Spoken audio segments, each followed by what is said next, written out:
All right, good afternoon, everybody. A little bit late on this post, and I apologize for that. Remember, we were going to be doing this each Friday, right? We're going to call it a Focus Friday and really reflect on what we're doing as school leaders, but then more importantly, kind of delve into what are some of the things we can do moving forward so that we can be successful. And so, as I look at my board, we talked about the themes that we're going to be discussing over the course of the next several months. The one being trust, two being respect, and three being innovation and really focusing on being a disruptor. And so right now we're kind of delving in a little bit into the theme of trust. And we talk about the trifecta when it becomes trust, or we talk about trust. That trifecta being teachers, students, community, right? And so really we can say staff, students, community, staff, students, community. Remember, the school is not the building. The school is the community of people that embodies or represents or comes together inside the structure. The structure itself is not school, it's the people that make up the school.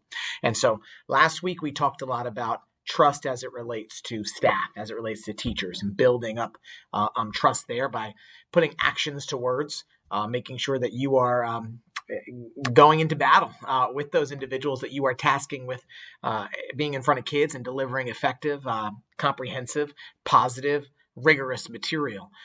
It's that old, mantra, that mindset we spoke about last time of you can't ask somebody to do more than that which you yourself are able to do or willing to do. So we never want to task other people with things to do if we are not willing ourselves to do it. And maybe even more importantly than that, we need to showcase, we need to be front and center. We need to already be doing the things that are being expected of our staff members.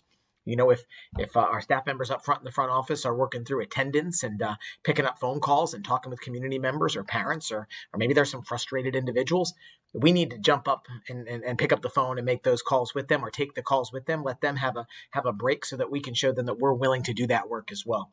When it comes to class coverage, if we need to cover a class or if we need to pull in a group for mediation, we need to showcase that. We don't want to be reactive to it. We want to be proactive to it.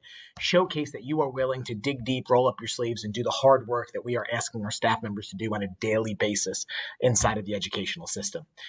Today, we're kind of switching gears a little bit and talking to students, right? Trust amongst students. And some may say the old school mindset or mantra of, students come to school, they should respect and trust the process, and that's it. Well, we don't live in the old school process anymore. We live in a digital age. We live in an age that is very different than the one that I grew up and went to school in. And so, the opportunities are there for us to be really, really successful and really hone in on what we need to do. And so when we talk about what we can do in terms of engaging trust among students, it really comes down to one word and one word only, and that is to build a voice.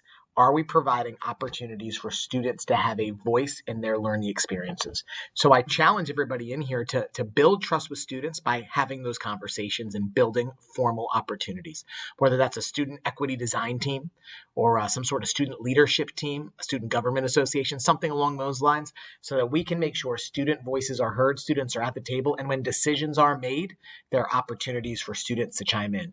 When students feel like their voices are heard, and the actions are depicting that, then there's going to be more buy-in across the school level. That'll build more trust not only among staff members and students, but also the community at large. So remember, student voice, that's key if we want to build trust in for our student body. Everybody, I hope you have a great day. Remember, trust, the trifecta. We're coming at you next time with the community. Have a good one.